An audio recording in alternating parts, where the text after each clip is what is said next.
இன்றைய தினம் பாராளுமன்றத்தில் இடம்பெற்ற இந்த வரி கொள்கை குறிப்பாக வேட் வரி தொடர்பான விடயம் குறித்து நேற்று இடம்பெற்ற விவாதங்கள் தொடர்பில் நாங்கள் இப்போது பார்க்கலாம். ஹர்ஷடி சில்வா இந்த வேட் வரி தொடர்பான விடயத்தை மையப்படுத்தி கருத்தொன்றை முன்வைக்கிறார். வீரகேசரி பத்திரிகை அதற்கு பிரதான தலைப்பிடுகிறது. புதிய வரி கொள்கை பாதிப்பை ஏற்படுத்தும். ஹர்ஷடி சில்வா சபையில் தெரிவிப்பு. உணவுப் பொருட்களுக்கு வரி விதிக்குமாறு நாணயத்தையும் குறிப்பிடவில்லை என்கிறார் என்பதாக வீரகேசரி பத்திரிகை அதற்கு பிரதான தலைப்பிடுகிறது. சர்வதேச நாணயத்தின் பரிந்துரைக்கு அமைய வேட் வரியை அதிகரிப்பதாக அரசாங்கம் குறிப்பிடுவதை ஏற்றுக்கொள்ள முடியாது. பொது போக்குவரத்து சேவை, கல்வி, சுகாதாரம் மற்றும் அத்தியாவசிய உணவுப் பொருட்களுக்கு மீது வரி விதிக்க வேண்டாம் என நாணயத்தியம் குறிப்பிட்டிருக்கிறது. திரிபோஷ முட்டை உட்பட உணவுப் பொருட்களுக்கு வரி விதிக்குமாறு நாணயத்தியம் எவ்விடத்திலும் குறிப்பிடவில்லை.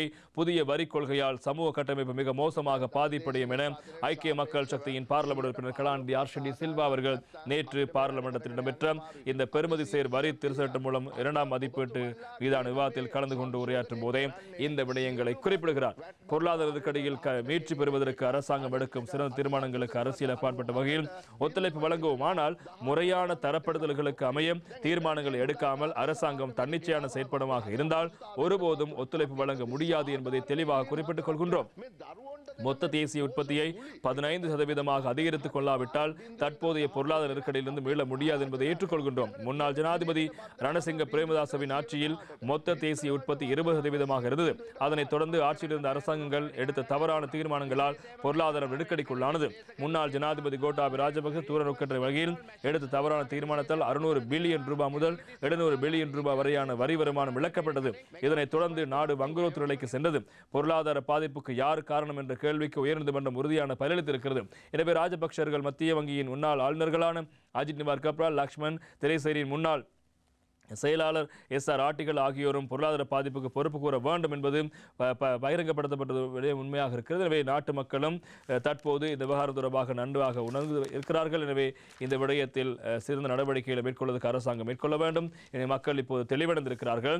பெறுமதி சேர் வரி, அதாவது வேட் வரி தொடர்பில் நிதி ராஜாங்க அமைச்சர் நேரடியாகவும் இதனையும் குறிப்பிடவில்லை. அடுத்த ஆண்டு முதல் 15% உள்ள வேட் வரி 12% அதிகரிக்கப்படும். தற்போது 0% உள்ள வரி வீதம் அடுத்த ஆண்டு முதல் 12% அதிகரிக்கப்படும் என்பதை வெளிப்படைத்தன்மையோடு குறிப்பிட்டார்கள். எனவே வேட் வரி தொடர்பில் அரசாங்க நிதி தொடர்பான குழுவில் கலந்துரையாடப்பட்டது. ஆனால் குழு பரிந்துரைத்த விடயங்களை அரசாங்கம் செயற்படுத்த தயாரில்லை. அடுத்த ஆண்டு முதல் திரிபோஷ முட்டை உட்பட சகல உணவுப் பொருட்கள் மீதும் வரி விதிக்கப்படவிருக்கிறது. சர்வதேச நாணயத்தின் பரிந்துரைக்கு அமைய வேட் வரி அதிகரிக்கப்படுவதாக குறிப்பிடப்படுவதை ஏற்றுக்கொள்ள முடியாது. பொது போக்குவரத்து, கல்வி, சுகாதாரம் மற்றும் அத்தியாவசிய உணவுப் பொருட்கள் மீது வரி விதிக்க வேண்டாம் என நாணயத்தியம் குறிப்பிட்டிருக்கிறது. திரிபோஷ முட்டை ஆகியவற்றுக்கு வரி விதிக்குமாறு நாணயத்தியம் எவ்விடத்திலும் குறிப்பிடவில்லை.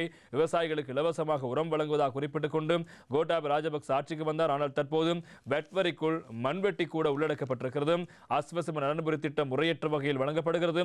இத்திட்டம் தற்காலிகமானதை தவிர நிலையானது அல்ல. புதிய வரி கொள்கையினால் அடுத்த ஆண்டு சமூக கட்டமைப்பு மிக மோசமாக நெருக்கடிகளை எதிர்கொள்ள நேரிடும் என்பதாக ஹர்ஷடி சில்வா அவர்கள் நேற்று பாராளுமன்றத்தில் குறிப்பிட்ட விடயங்களும் முக்கியமாக இருப்பதை நாங்கள் காணலாம். அதே போல இன்று தினம் மற்றொரு செய்தி ஒன்று வெளியாயிருப்பதை காணலாம். இன்றைய தினம் எதிர்க்கட்சி தலைவர் அவர்கள் நேற்று பாராளுமன்றத்தில் குறிப்பிட்ட தகவலும் முக்கியமான செய்தியாக இடம்பெடுத்திருப்பதை காணலாம். அது குறித்தும் நாங்கள் இப்போது பார்க்க போகின்றோம். மனித உடல்களை அடக்கம் செய்ய வரி, எதிர்க்கட்சி தலைவர் சஜித் சீற்றம் என்பதாக அவர் பாராளுமன்றத்தில் தெரிவித்த கருத்தும் இன்று தினம் தினக்குரல் பத்திரிகையில் வெளியாயிருப்பதை நாங்கள் காணக்கூடியதாக இருக்கிறது.